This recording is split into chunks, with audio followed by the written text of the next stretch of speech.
Olá, meus amigos. Hoje nós estudaremos direitos humanos, tomando por base as questões da última prova do Enem, e isso vai permitir que a gente transite por quase todas as áreas exigidas nos concursos relacionadas a esse tema. Então, a gente vai começar com uma questão a respeito da qualidade das pessoas jurídicas em meio ao direito internacional. A questão de pano de fundo é a seguinte: a discussão do papel das sociedades empresárias na proteção dos direitos humanos avançou consideravelmente, especialmente após o período de forte globalização econômica ocorrido há algumas décadas. Acerca do assunto, assinale a afirmativa correta, né?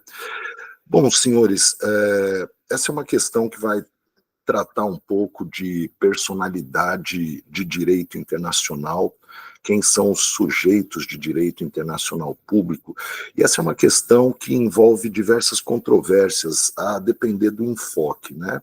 Sem dúvida, os estados, eles são os sujeitos com personalidade originária de direito internacional público, na medida em que são entes soberanos com capacidade para celebrar tratados internacionais.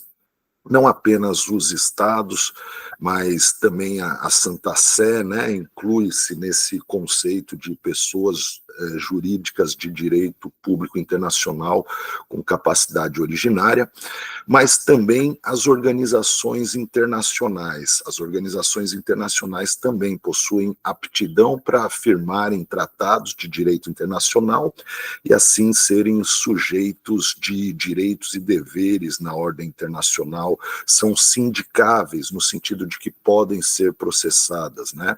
As organizações internacionais possuem uma personalidade jurídica derivada dos estados, esses sim que reconhecem, que conferem a personalidade jurídica às organizações internacionais, e a partir daí elas são aptas a celebrarem tratados internacionais. Agora, avança uma visão humanista no sentido de cada vez mais se reconhecer personalidade em algum ponto, em alguma medida, as pessoas naturais. As pessoas naturais, elas inclusive podem procurar, podem levar queixas à Comissão Interamericana de Direitos Humanos, né, assim como as ONGs, como as organizações não governamentais. Agora, as pessoas jurídicas, empresárias, aí existe uma questão uma questão de estágio de direito comunitário, né? Por exemplo, na Comunidade Europeia, o Tribunal Europeu ele pode processar, pode aceitar queixas de empresas. Agora, isso não ocorre no âmbito da Organização dos Estados Americanos, isso não ocorre no âmbito do Tribunal Penal Internacional. Então, se considerarmos que as empresas possuem alguns aspectos, né, que poderiam evoluir para a gente reconhecer uma personalidade jurídica de direito internacional, isso ainda é muito embrionário. Isso só existe no bloco europeu, que é um bloco bastante avançado, né? O que não ilide a responsabilidade dos estados por aquilo que as empresas fazem, né, sob sua jurisdição, ainda que domiciliada dentro ou fora do Estado. E, inclusive, essa é a sistemática da Organização dos Estados Americanos. Nunca, jamais uma empresa é processada perante a Corte Interamericana de Direitos Humanos. É sempre o Estado, ainda que de forma indireta, ainda que a violação de direitos humanos decorra de uma negligência do Estado em fiscalizar aquela empresa, em aplicar, sancionar aquela empresa violadora de direitos humanos. A gente está tentando evoluir nessa matéria a partir dos princípios de Hud, né? Os princípios de Hud, ele era o secretário executivo da Organização das Nações Unidas para assuntos em matéria de empresa e concebeu um plexo de diretrizes de soft law. Soft law é aquela lei macia, diferente da hard law, que é coercitiva, que você pode exigir o seu cumprimento perante uma corte internacional. Hug propôs uma série de princípios voltados para os estados em face das empresas, para as empresas, além de mecanismos de sindicabilidade, mecanismos de judicialização, mecanismos de garantia de cumprimento de direitos humanos pelas empresas. E agora a gente vai falar, antes de abordar as alternativas dessa questão, a respeito desses diplomas. Esses diplomas vêm sendo muito cobrados em primeira fase e também prova discursiva de magistratura, de Ministério Público, tem caído bastante questão envolvendo princípios de Hug. Vamos lá, então. Eu separei aqui alguns textos normativos mais importantes. Então, o nome oficial dos princípios de Hug é Princípios Orientadores sobre Empresas e Direitos Humanos, e trata-se aqui de uma sequência de princípios voltado ora para os estados, né, no sentido de respeitar, proteger, implementar os direitos humanos e liberdades fundamentais através das empresas, né, sempre no contexto da atividade empresária. Depois seguem princípios voltados para empresas como órgãos especializados. Isso aqui parece bobo, né, esse texto, é óbvio, mas eu trago aqui porque às vezes cai questão objetiva e a pessoa fica um pouco confusa, né? Como assim empresa, órgão especializado da sociedade? É como vem definido nos princípios de Hug. As empresas são órgãos especializados da sociedade que desempenham funções especializadas e que devem cumprir todas as leis aplicáveis e respeitar os direitos humanos. E daí segue um terceiro plexo de princípios voltados à necessidade de que os direitos e obrigações sejam garantidos, né, providos de recursos adequados e eficazes em caso de descumprimento. Começo aqui com o princípio de Hug que vai ser cobrado nessa questão. Os estados devem proteger contra violações a direitos humanos cometidos em seu território ou jurisdição por terceiros, incluindo as empresas. Então, não necessariamente a responsabilidade estatal, vou usar esse termo responsabilidade em sentido amplo, porque, como eu disse, isso aqui é soft law, são princípios, não são normas regras, né? São declarações. Então, em princípio, os estados eles têm uma responsabilidade quanto à atuação das suas empresas, não apenas a atuação desempenhada no seu território, mas basta que seja sob a sua jurisdição, segundo aquelas regras de direito internacional privado previstas na LINDB, previstas na Convenção de Havana de Direito Internacional Privado, né, o Código Bustamante. A gente tem diversas situações em que, independentemente da empresa se situar fisicamente no território daquele Estado, ela se encontra sob a jurisdição deste, e bastando essa submissão à jurisdição estatal, o Estado ele tem esse dever de zelar pela correspondência entre a atuação da empresa e os direitos humanos, né? Eu vou dar um exemplo de uma atuação do Ministério Público do Trabalho que foi invocado o princípio de Hug, né? Que envolve o caso de trabalho escravo de trabalhadores da Petrobras em Angola.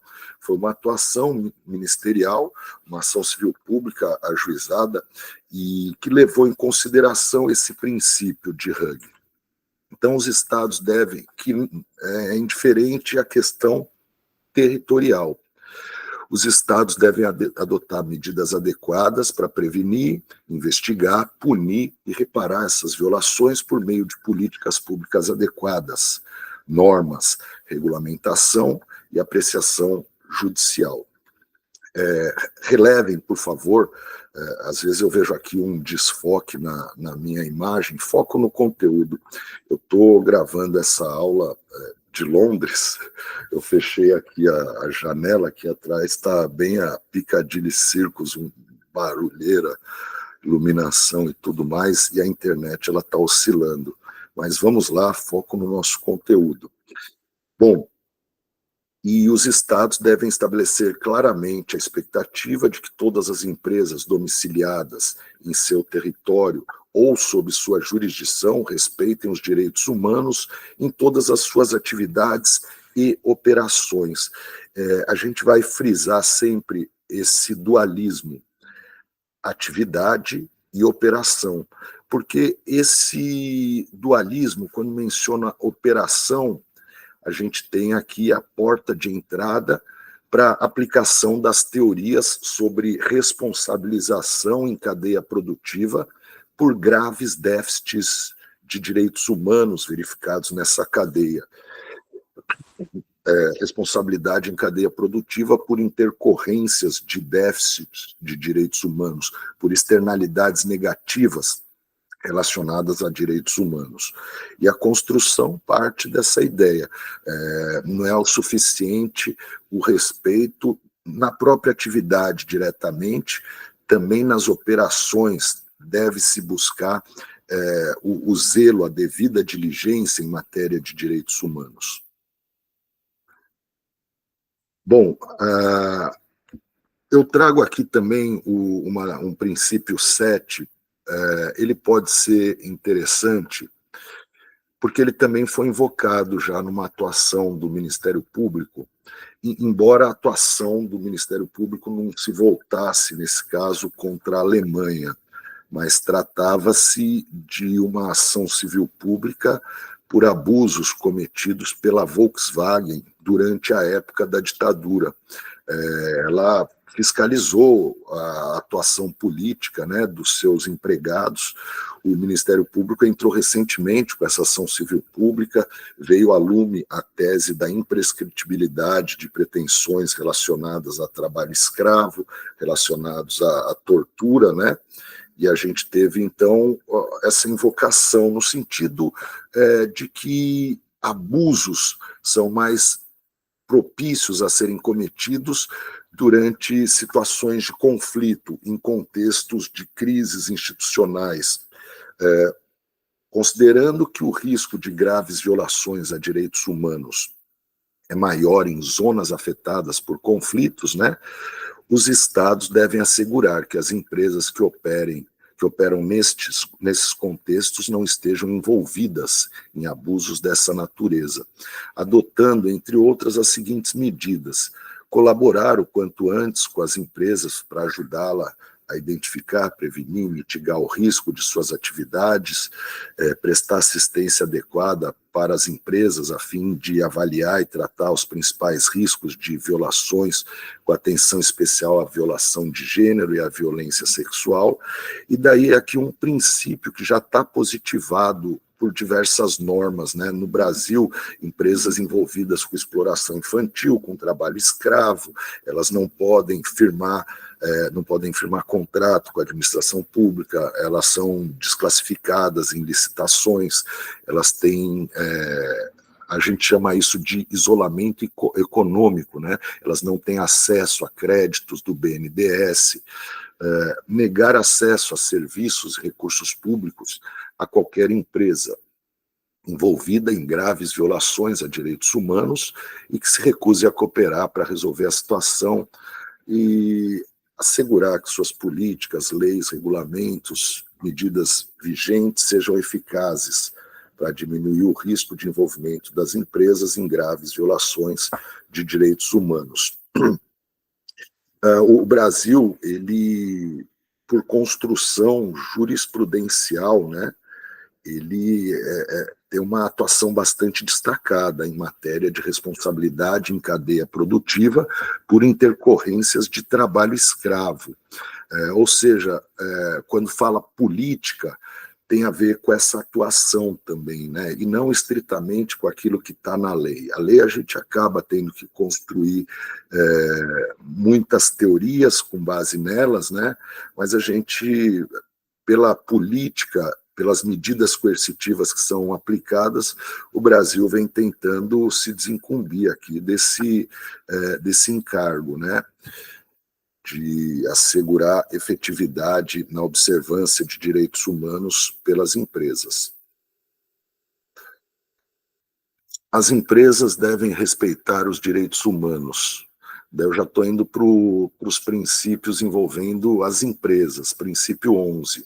Aqueles anteriores eram afetos aos estados. As empresas devem respeitar os direitos humanos, isso significa que devem se abster de violar direitos humanos e devem enfrentar os impactos adversos nos direitos humanos com os quais tenham algum envolvimento. Cadeia produtiva, externalidade negativa decorrente da sua cadeia produtiva, e empresa aqui no sentido de detentora do poder econômico relevante numa cadeia produtiva, deve adotar mecanismos para enfrentar os impactos adversos, né?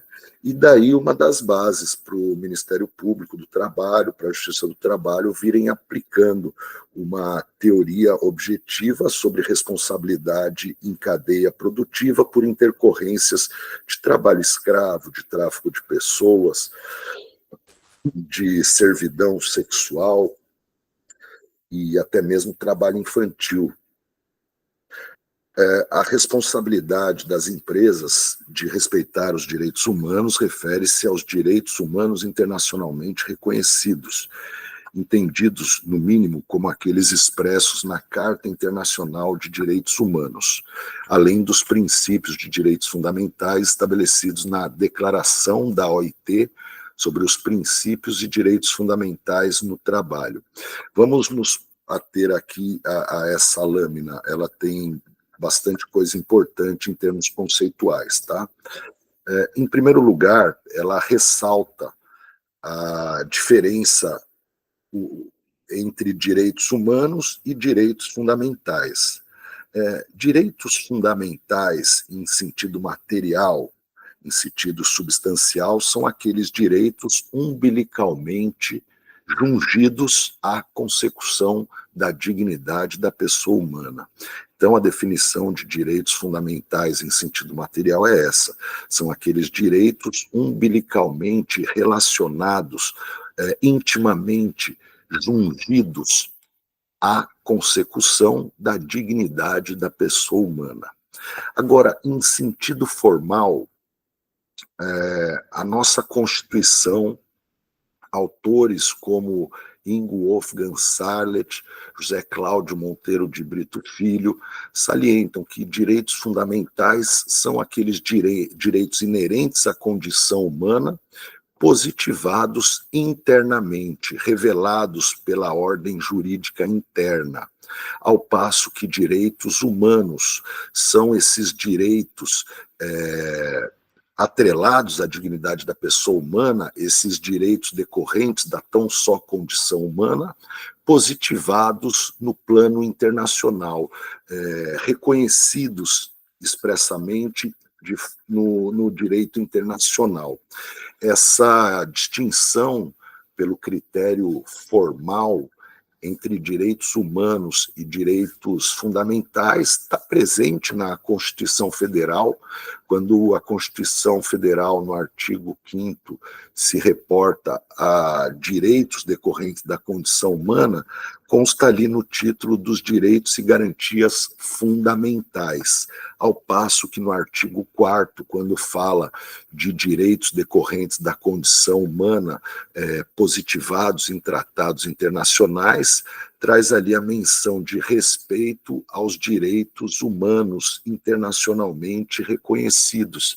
Então, é uma nomenclatura que se inspira na Constituição alemã. Na Alemanha também temos essa distinção, né? E a importância é manifesta, né? São dois motivos principais para a gente saber o que é direito humano e o que é direito fundamental. Primeiramente, porque o direito ele trabalha com linguagem unívoca. O direito ele tem que ser o mais preciso possível.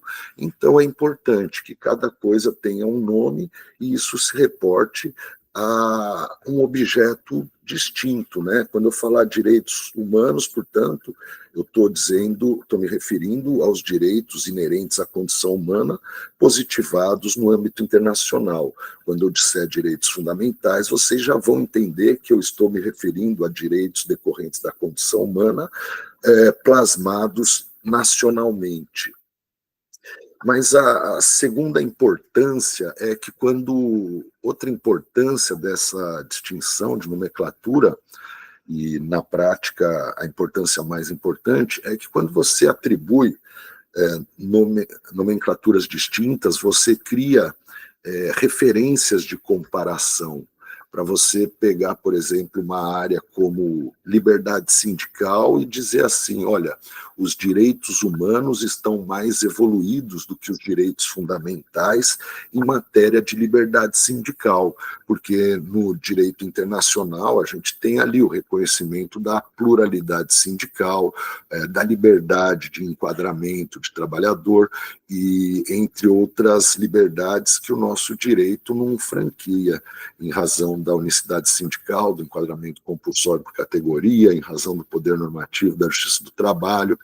Por outro lado, a gente tem áreas em que os direitos fundamentais estão mais evoluídos que os direitos humanos, como, por exemplo, o combate ao trabalho escravo, combate ao trabalho infantil. Os mecanismos da legislação brasileira são mais evoluídos que aqueles do direito internacional. E quando você cria essa relação de referência entre dois sistemas, você facilita que os sistemas se dialoguem visando mutuamente a evolução. Concorre para que haja o aprimoramento de institutos internacionais sobre uma área, de institutos de direito interno sobre outras, né? Então a gente tem essa importância na distinção de nomenclatura. Daí esse nosso item fala assim, ó, a responsabilidade das empresas de respeitar os direitos humanos, refere-se aos direitos humanos internacionalmente reconhecidos, entendido no mínimo como aqueles expressos na Carta Internacional de Direitos Humanos. Irmãos, não existe um documento chamado Carta Internacional de Direitos Humanos. Na realidade, Carta Internacional de Direitos Humanos é um conceito formado a partir do agrupamento de 3 documentos internacionais: a Declaração Universal dos Direitos Humanos, o Pacto Internacional sobre Direitos Civis e Políticos e o Pacto Internacional sobre os Direitos Econômicos, Sociais e Culturais. O amálgama desses 3 documentos, DUDH, PICP e PIDESC, é aquilo que a gente chama de Carta dos Direitos Humanos, Carta Internacional dos Direitos Humanos. E foi assim deliberado, né, no âmbito da ONU, a fim de facilitar a ratificação desses tratados pelos diversos estados que integram a Organização das Nações Unidas, né? Entendeu-se que um único diploma concebendo os direitos políticos, civis, os direitos fundamentais, os direitos sociais, traria dificuldades na ratificação pelos países.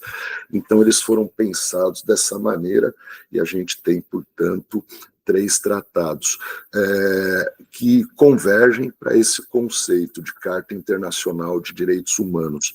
No âmbito da Organização dos Estados Americanos, existe também essa correspondência. A gente conta com 3 tratados de referência, né?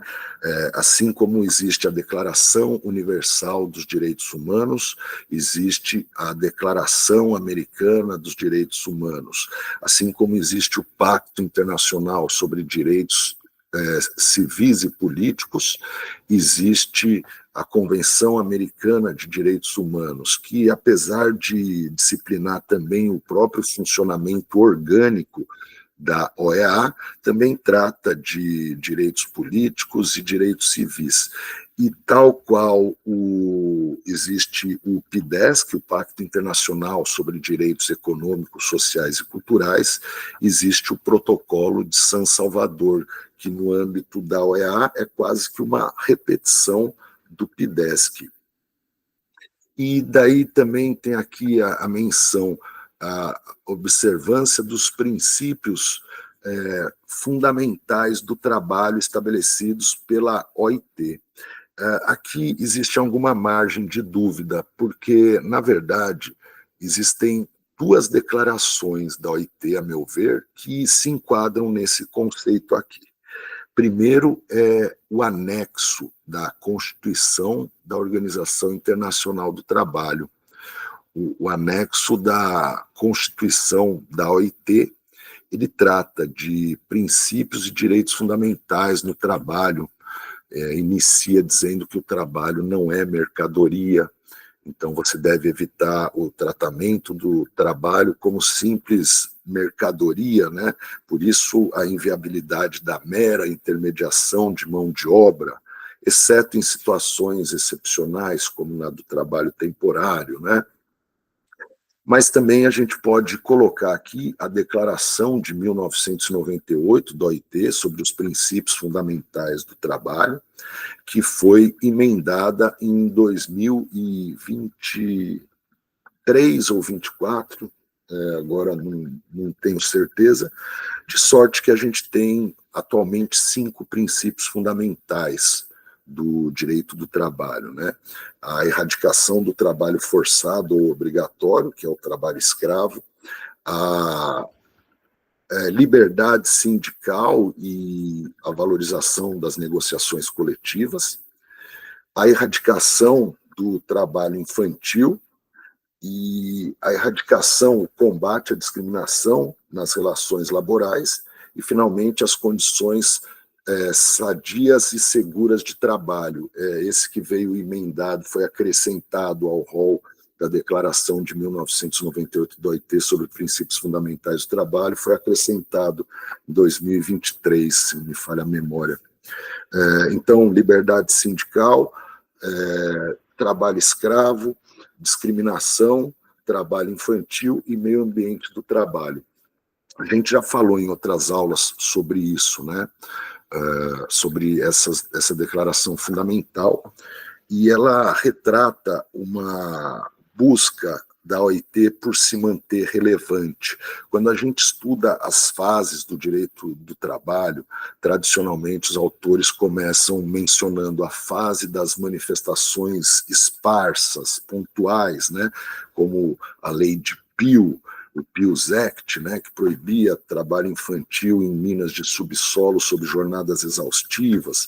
Daí depois a gente teve uma fase de consolidação a partir de 1848, quando começa a se reconhecer o direito às coalizões, ao sindicalismo, quando em 1891 vem a doutrina Rerum Novarum da Igreja Católica, conclamando a uma mais justa harmonização nas relações entre capital e trabalho. Daí a gente tem a fase da sistematização e expansão do direito do trabalho, marcado pelo surgimento da OIT em 1919, marcado pela Constituição Mexicana de 1917, a primeira Constituição a reconhecer direitos sociais, depois a Constituição de 19 da efêmera República de Weimar, e a partir daí houve um fluxo enorme de normas da OIT sobre toda a sorte de direitos individuais do trabalho. Daí os autores, eles reconhecem a partir dos anos 60, final dos anos 50, um momento de transição do direito do trabalho, marcado pela intensa terceirização modular, terceirização de etapas, né, da produção, o toyotismo, os modelos de acumulação flexíveis, o volvismo, e daí a gente passa a ter um sindicalismo internacional motivado mais por manter os postos de trabalho do que por novas conquistas. Então é um período de transição até chegar no limiar ali do século XX para o século XXI, quando se fala em crise do direito do trabalho. E aí a gente tem esses problemas todos envolvendo pejotização, uberização, indústria 4.0, que é a cereja do bolo de algo que se intensificou muito, né, após a chamada pós-modernidade, após a queda do Muro de Berlim, após o esfacelamento das categorias, né, pelas terceirizações, e a gente passa a ter, então, uma OIT preocupada com o seu papel. Ora, a gente está perdendo espaço como arena internacional, como polo, como eixo de tomada de decisões, para outras organizações, como a Organização Mundial do Comércio, como o Acordo do GATT sobre tributação, e a OIT, em 1998, fala o seguinte: olha, vamos então adotar uma nova estratégia, né? A gente vai passar a se voltar principalmente para a tutela de direitos humanos do trabalho, liberdade sindical, discriminação, trabalho escravo, trabalho infantil, meio ambiente do trabalho. E é um reflexo disso o que a gente vê nas provas hoje da área trabalhista, cada vez mais deixa de lado, né? É lógico que é importante direito individual do trabalho, mas as provas elas vêm construindo um embasamento de direitos humanos, de direitos fundamentais muito forte. Então, tudo isso a gente tem aqui de informação nesse nosso princípio 12. Dando seguimento aqui, né? Daí começa aqui a ideia de cadeia produtiva. A gente falou de cadeia produtiva em aulas anteriores, e eu já expliquei como que funcionou a evolução das teorias, né? Pelo menos para o Ministério Público do Trabalho. O contexto onde elas foram desenvolvidas foi no trabalho escravo, no setor da costura, trabalho escravo urbano, sobretudo em São Paulo, interior de São Paulo, norte do Paraná e sul de Minas Gerais, em que a gente tinha aquelas cadeias produtivas em que uma grande grife encomenda uma peça a uma confecção. Essa confecção conta com poucos trabalhadores altamente especializados de costura, que são chamados de piloteiros. Eles fazem a peça piloto. Elaborada a peça piloto, ela é encaminhada para a grife aprova, e daí a confecção encomenda centenas, milhares dessas peças junto a oficinas, com expressiva presença, né, de cidadãos imigrantes peruanos, bolivianos e paraguaios nessas oficinas de costura, trabalhando das 7 à meia-noite, de segunda a sábado, ganhando 400, 500, 600 reais por mês, sem férias, sem hora extra, sem 13º, sem FGTS, sem INSS, nada disso, né? E na análise econômica dos direitos fica evidente, né, que isso é um prejuízo concorrencial enorme. Se uma oficina possui 20 trabalhadores explorados dessa forma, é como se ela obtivesse um ganho concorrencial mensal de cerca de 60 mil reais em relação ao empregador que cumpre a lei. Então, surge a necessidade, não só por razões de ordem humanitária, como também por razões de ordem econômica, de você responsabilizar o trabalho escravo que ali ocorre. Lembrem-se que na aula anterior sobre filosofia do direito, a gente mencionava isso, né, sobre o aspecto filosófico, quando o trabalhador diz: eu não me sinto escravizado, né? Kant, primeiro, a gente tem aquele argumento kantiano de que a dignidade da pessoa humana é um valor objetivo, de sorte que até mesmo os incapazes são merecedores de sua tutela, ainda que não percebam estarem sendo dela despojados, né? Além disso, a gente tem aquele item 5 da Declaração e Programa de Ação de Viena, de 1992, a gente já vai mencionar isso aqui nessa aula também, que diz que os direitos humanos são universais e prevalecem sobre os relativismos culturais. Então, ainda que seja costume se submeter submeter a essas condições, ainda que na localidade de origem as condições sejam ainda piores, os direitos humanos preponderam. O caráter universal dos direitos humanos é preponderante em face de relativismos culturais. E, para além disso, tem essa questão econômica. Eu não estou tutelando apenas a sua situação, estou tutelando também o empregador cumpridor da legislação, da concorrência desleal de quem adrede a inobserva. Eu estou tutelando também aquele trabalhador que corre o risco de perder a sua vaga porque a empresa não tem como concorrer com uma oficina que tem um ganho, um dumping social tão expressivo a cada mês, né? E por tudo isso a atuação é necessária. E daí a gente principiou a atuação com base numa teoria chamada teoria da cegueira deliberada, a fim de envolver as grifes, né? Porque o nosso meio, a gente tem até um provérbio: se você deve 100 mil reais para um banco, você tem um problema. Agora, se você deve 100 milhões para um banco, quem tem problema é o banco, né? Então, a mesma coisa, você entra numa oficina, o oficineiro não tem lastro econômico nenhum, então não adianta, vai ser ineficaz você determinar a rescisão indireta dos contratos de trabalho, o pagamento das indenizações e tudo mais. E por isso a gente buscou a análise econômica dos direitos para identificar o detentor do poder econômico relevante naquela cadeia produtiva e envolvê-lo por isso, né, pelas intercorrências de trabalho escravo em cadeia.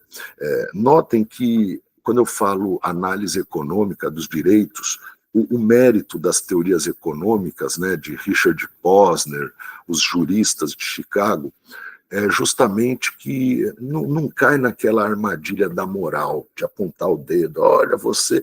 O mundo é assim, as cadeias produtivas, elas estão conectadas, e tampouco o consumidor também ele tem como ter muita ideia disso. Você, às vezes, come um chocolate, ali na ponta pode ter um trabalho escravo.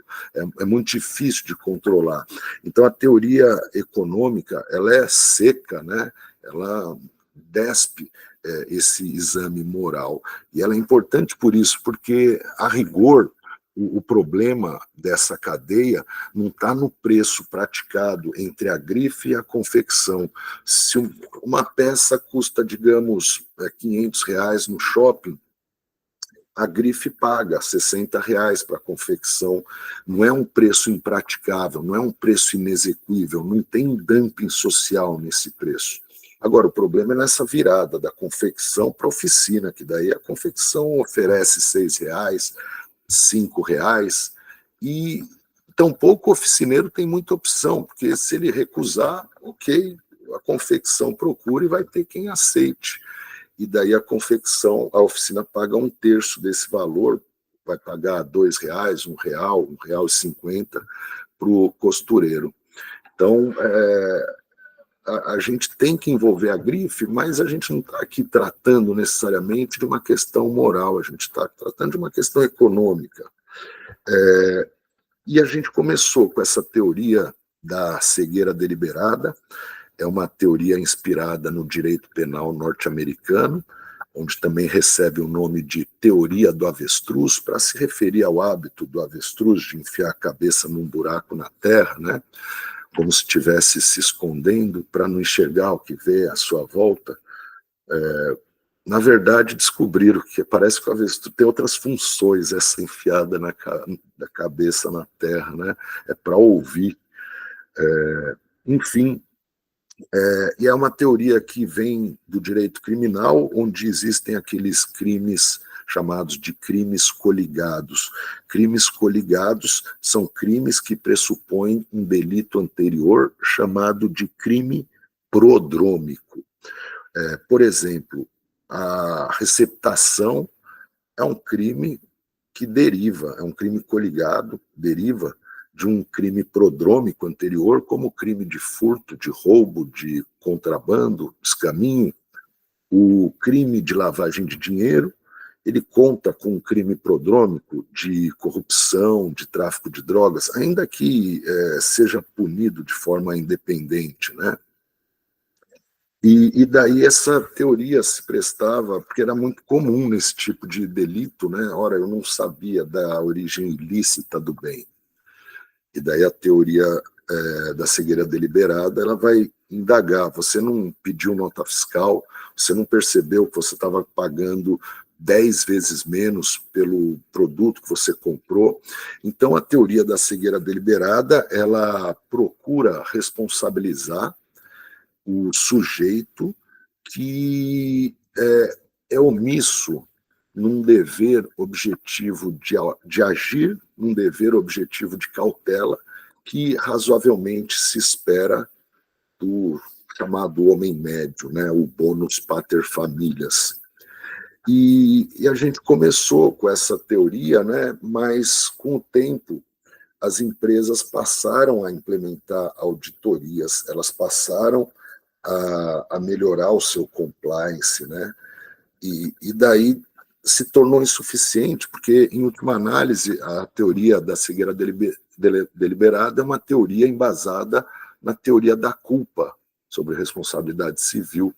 Olha, eu não tive culpa, eu fui enganado, eu exigi que meus fornecedores aderissem ao meu código de conduta, ao meu plano de direitos humanos, mas eu fui enganado, né? Eu fiz auditoria e não, e portanto o direito precisou buscar mecanismos de responsabilidade objetiva, e nisso a gente chegou na teoria que atualmente é a mais fácil de explicar e a mais aplicada, que advém do direito ambiental, chamada teoria da internalização das externalidades negativas, né?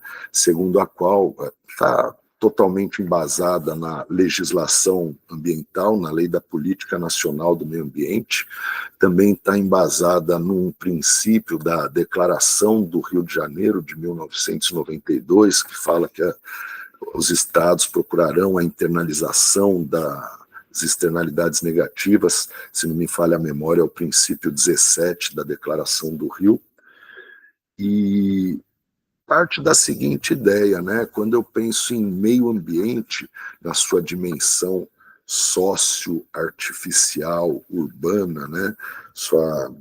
A dimensão social do meio ambiente, a gente tem aqui uma situação de poluição.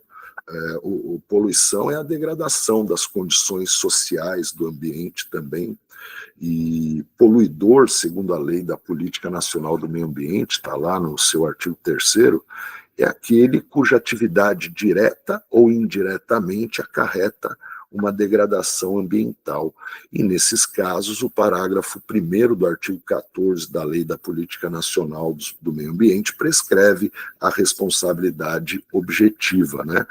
E é isso que a gente tem hoje. Uma responsabilidade objetiva. E por que ela é importante? Porque é a única forma de você buscar o aprimoramento contínuo nas diligências da empresa, no compliance. Se você se esgotar na teoria da culpa, acabou a evolução, acabou o aprimoramento contínuo, basta provar. Eu agi com diligência, mas ainda assim eu fui enganado e tal. Não, aprimoramento contínuo requesta responsabilidade objetiva, e assim tem sido feito, né? E já que a gente está falando de soft law é sempre importante, porque, da mesma forma, a teoria da internalização das externalidades negativas, para ela basta o artigo 14 e o artigo 3º da Lei da Política Nacional do Meio Ambiente. Mas é importante a Declaração do Rio expressar que os estados procurarão internalizar as externalidades negativas, né? Porque demonstra, o direito é a razão escrita, a ratio scripta, demonstra que está no caminho de uma interpretação coerente, de uma aplicação coerente do direito. E aqui é a mesma coisa, né? As empresas devem evitar causar ou contribuir para impactos adversos nos direitos humanos por meio de suas próprias atividades e devem enfrentar esses impactos quando eles vierem a ocorrer. Também devem prevenir ou mitigar impactos adversos que estejam diretamente relacionados às suas atividades e operações, mesmo se elas não tiverem contribuído para esses impactos. Aqui, o que é importante para uma prova objetiva é o seguinte: quando eu falo em responsabilidade em cadeia, eu estou falando de indireta, né? Atividade indireta da empresa que polui. Mas aqui a gente usa um outro sentido para... Espera aqui, deixa eu... Nossa, estou apanhando do cursor. Aqui é mencionado atividades diretamente relacionadas, né? O sentido aqui de diretamente é o de cadeia produtiva, tá? Não é apenas a atividade da empresa, tanto é que, mesmo se elas não tiverem contribuído para esses impactos, né, não é apenas o direto aqui, não quer dizer exclusivamente a atividade da empresa, desvinculando essa atividade daquela desempenhada por seus prestadores de serviços, por seus fornecedores de bens. O sentido de diretamente aqui é no sentido de cadeia produtiva diretamente ligada àquela atividade, né? E daí vem aqui uma palavra que está caindo em tudo que é questão de prova discursiva, né? O princípio da devida diligência em direitos humanos. Para cumprir com sua responsabilidade de respeitar os direitos humanos, as empresas devem ter políticas e processos adequados em função do seu tamanho e circunstâncias, incluindo aqui o código de conduta, né, o código de ética, um compromisso político de observar sua responsabilidade de respeitar os direitos humanos, um processo de devida diligência em direitos humanos para identificar, prevenir, mitigar e prestar contas de como elas abordam seus impactos nos direitos humanos. Essa obrigação de prestar contas tem alguns estados dos Estados Unidos, né, acho que na Califórnia, que determina que toda empresa tenha lá no seu site informações, por exemplo, sobre como elas fazem para evitar o trabalho escravo na sua cadeia produtiva, né? Daí ela menciona, isso cria o power of embarrassment, o poder de constrangimento. Não vai acontecer nada se ela não fizer nada, mas vai ficar feio ali na página dela que ela não faz nada. E processos que possibilitem reparar quaisquer impactos adversos nos direitos humanos causados por elas ou para os quais tenham contribuído. E, de novo, aqui o princípio da devida diligência em direitos humanos talvez seja o mais importante princípio aqui dessa declaração, né? As empresas devem realizar um processo de devida diligência em direitos humanos que inclua a avaliação dos impactos reais e potenciais de suas atividades e operações nos direitos humanos, a consideração desses impactos nas suas políticas, em seus programas, na sua gestão, a adoção de medidas de prevenção e mitigação, o monitoramento das ações adotadas e a comunicação sobre como esses impactos são enfrentados. A devida diligência em direitos humanos deve abranger os impactos adversos nos direitos humanos que a empresa pode causar ou para os quais possa contribuir. Então, aqui, cadeia produtiva, por meio de suas próprias atividades ou outras que estejam diretamente relacionadas às suas próprias atividades e operações. Essa devida diligência variará de complexidade conforme a natureza da empresa, conforme a sua capacidade econômica, conforme o risco da sua atividade, e deve ser contínua. O aprimoramento deve ser contínuo, reconhecendo que os riscos podem mudar com o passar do tempo, conforme a evolução das suas atividades e operações e o contexto operacional da empresa. Daí agora a gente vai mudar de assunto para a gente entrar num outro tema que também é demandado pela questão da prova que a gente está aqui trabalhando, tá? Agora, esqueçam, a gente vai trabalhar com a Convenção Americana de Direitos Humanos, o Pacto San José da Costa Rica. Antes de mais nada, deixa eu apresentar aqui um macete, tá? Quando você tem uma questão objetiva de direitos humanos, dificilmente uma norma de direitos humanos é muito detalhada, exceto se for norma sobre procedimento, né? Aí aqui a gente vai ver prazo de 6 meses, sob pena de decadência, aí é norma de procedimento, mas esses princípios, ou então quando você tem assim a Convenção Americana contra o Racismo, a Convenção da OIT sobre piores formas de trabalho infantil, via de regra, essas normas internacionais elas são amplas, possuem uma grande abstração. Elas não têm detalhismos como quórum, prazo,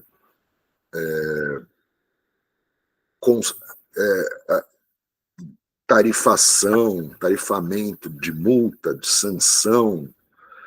Então, essa é uma dica. Quando você estiver diante de uma questão muito detalhista, provavelmente a alternativa está errada, tá? Não, no geral, essas normas internacionais, até porque demandam a aceitação de muitos países, né? A norma da OIT, aprovada por quórum de 2/3, é superior ao de emendas constitucionais, então os textos são mais abertos. Você vai ter muito conceito, isso sim, né, sobre o que é racismo, o que é intolerância, o que é discriminação racial. E, excepcionalmente, na Convenção 138 sobre idade mínima para admissão ao trabalho, você vai ter bastante detalhismo em termos de faixa etária. 18 anos, aliás, 18 anos, 16 para países em desenvolvimento, tal idade para serviços leves, tal idade para serviços relacionados à aprendizagem, né? Excepcionalmente a gente tem alguns detalhismos, mas no geral o macete é esse. A norma ela é bastante difusa, bastante abstrata, a não ser uma norma sobre processo, como é o que a gente vai ver aqui, né? A norma sobre procedimento, daí ela pode trazer detalhes, né? Bom, dito isso, olha só, Convenção Americana de Direitos Humanos, artigo 1º. Os Estados partes dessa convenção comprometem-se a respeitar os direitos, né, e garantir seu livre e pleno exercício a toda pessoa que esteja sujeita à sua jurisdição. Para os efeitos dessa convenção, pessoa é todo ser humano. E, com base nisso, nessa opinião consultiva, porque a Corte Interamericana de Direitos Humanos, sediada em San José da Costa Rica, ela possui duas funções, função contenciosa e função consultiva. A função consultiva só pode ser provocada por Estados-membros, a função contenciosa só pode ser provocada pela Comissão Interamericana de Direitos Humanos ou por Estados-membros. Então, indivíduo não pode provocar a corte, indivíduo pode provocar a comissão, não a corte. A corte, só Estados e a Comissão Internacional de Direitos Humanos. E também só Estados podem ser processados na corte, empresas não, indivíduos também não. Bom, com base nesse parágrafo 2º do artigo 1º, na opinião consultiva 22 de 2016, a Corte decidiu definir que a titularidade dos direitos humanos das pessoas jurídicas, aliás, eu escrevi errado aqui, definiu a titularidade das pessoas, exclusiva, né, de pessoas físicas e também de comunidades, no sentido de poderem ser tuteladas, né, e levar queixas, né, comunidades indígenas, comunidades quilombolas, mas não empresas. Empresas, elas ficaram de fora aqui. Essas comunidades indígenas, quilombolas, de afrodescendentes, vêm encaradas aqui como um foco especialmente problemático de violação de direitos humanos e indene de dúvidas de que possuem capacidade de apresentar queixas à Comissão Interamericana, mas não empresas. Bom, dois são os... No direito internacional, a gente tem uma expressão que é mecanismos de follow-up. Follow-up, F-O-L-L-O-W, espaço U-P. Follow-up significa seguimento, né? São os mecanismos que visam a conferir coercibilidade, né? Na OIT tem muito pouco, tem a comissão de peritos especializados na aplicação das convenções ratificadas, tem o Comitê de Liberdade Sindical, mas com pouco poder de fogo, eu diria, né? Não tem assim como condenar um Estado no OIT. Mas aqui a gente tem assim mecanismos bastante avançados, né? A Comissão Interamericana de Direitos Humanos, doravante denominada Comissão, que possui sede em Washington, e a Corte Interamericana de Direitos Humanos, a Corte, que possui sede em San José, da Costa Rica.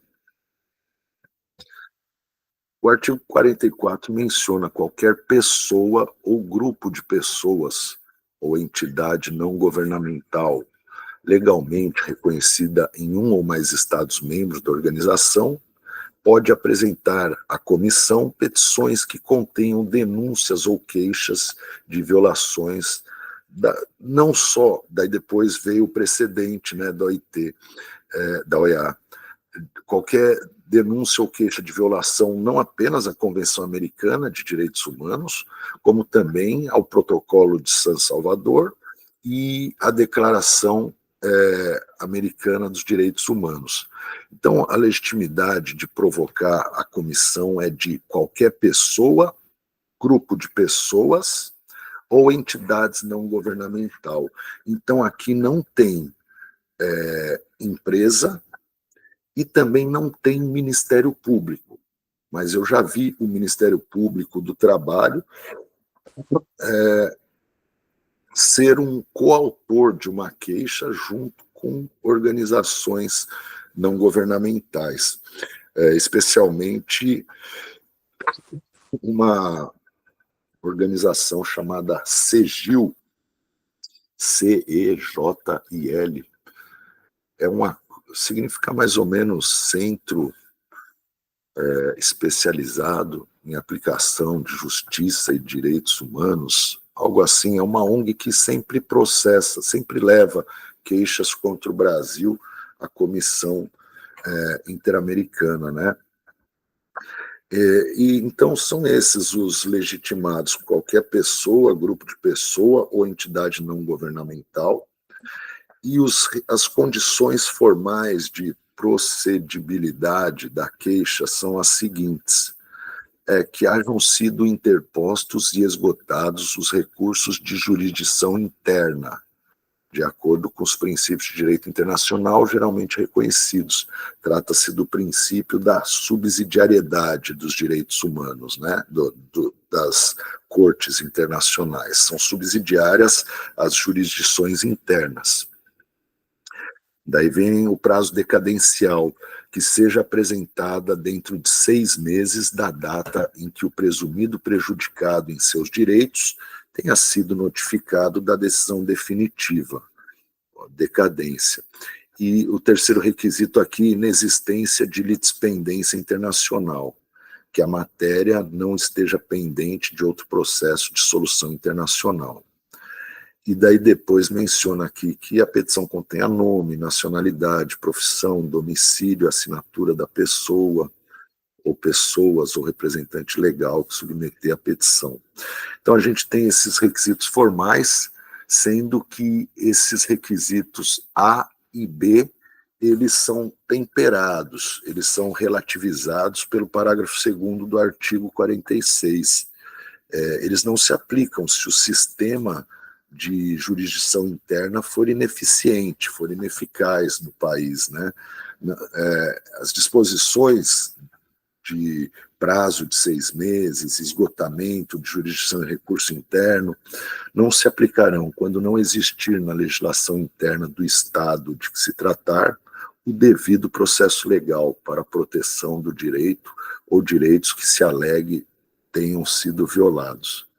E também se não se houver permitido, ou então se não se houver permitido ao prejudicado o acesso aos recursos de jurisdição interna, ou houver sido ele impedido de esgotá-los, ou ainda se houver uma demora injustificada na decisão sobre os mencionados recursos. Então, com base nisso, a gente tem aqui uma parte muito expressiva de direitos humanos, já garantida na sua prova. Você ainda vai fazer o seguinte quadro, vai fazer uma pesquisa e vai identificar os casos do Brasil na OEA.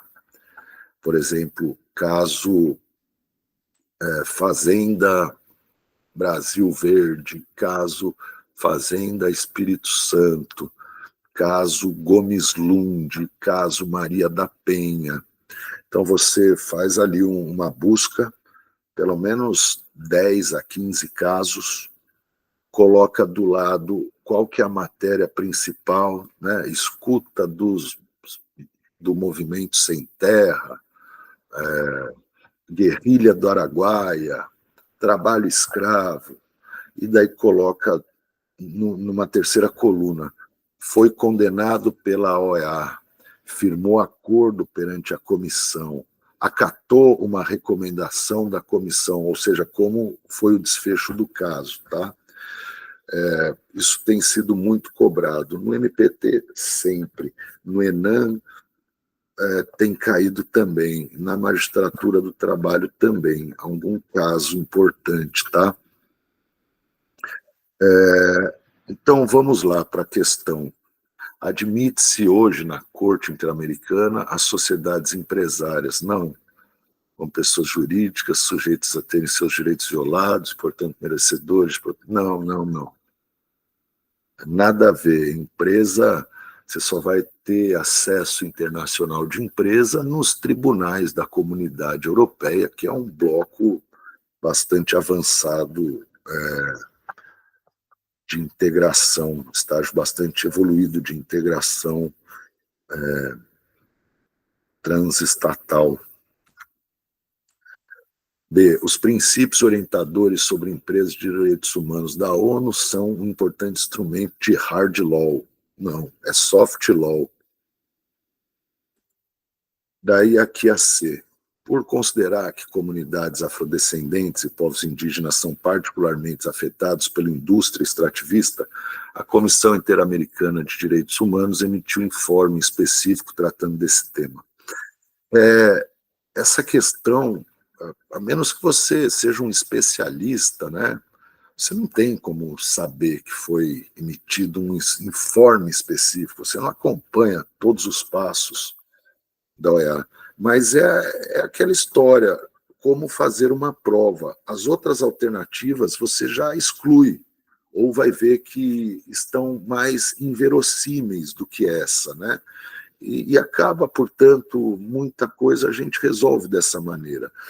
Houve, sim, um informe específico em fevereiro de 2021, a situação dos direitos humanos no Brasil, desde uma perspectiva étnico-racial, pessoas afrodescendentes, indígenas e quilombola. Mas não é necessário você conhecer prontamente a alternativa para concluir que é ela a correta. As demais são o seguinte: o dever dos Estados no que tange a respeito dos direitos humanos por pessoas jurídicas sob sua jurisdição, restringe, o tempo todo a gente falou, não, é território ou jurisdição. E tem aqui também um parecer, uma opinião consultiva da Corte, né? OC 23 de 2017, o fato de uma pessoa estar sujeita à jurisdição do Estado não é o mesmo que estar em seu território. E ainda que a gente não soubesse da existência, né, é meio intuitivo saber que existe uma diferença entre território, domicílio, jurisdição. Então está errado essa D. E aí ela é a que pode mais causar dúvida, né? Porque ela é subjetiva. Quer dizer, não tem dúvida aqui, porque usou expressões, é bem fácil, na verdade. A observância dos princípios de Hugg tem sido suficiente? Não. Aquilo lá é soft law, é só um início de conversa, né? E é um início que deve ser comemorado, porque é o tipo de norma que alcança as empresas sediadas nos países centrais da ordem econômica, a empresa situada nos Estados Unidos, situada na Europa, né? Então é só um começo, lento, tímido. A historicidade dos direitos humanos é assim. O que torna prescindível, prescindível é um verbo horrível numa prova, né? E quando cai assim, tal situação não prescinde. Prescindir é dispensar, imprescindir é indispensar.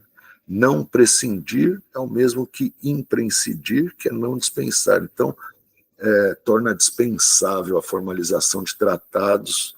Não, está errado. Então, alternativa E.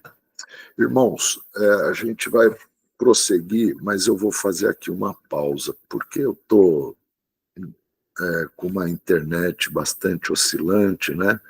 Aproveitar aqui o que a gente já conseguiu e depois eu retomo o assunto de monismo, dualismo, incorporação de tratados à ordem jurídica interna e hierarquia de tratados.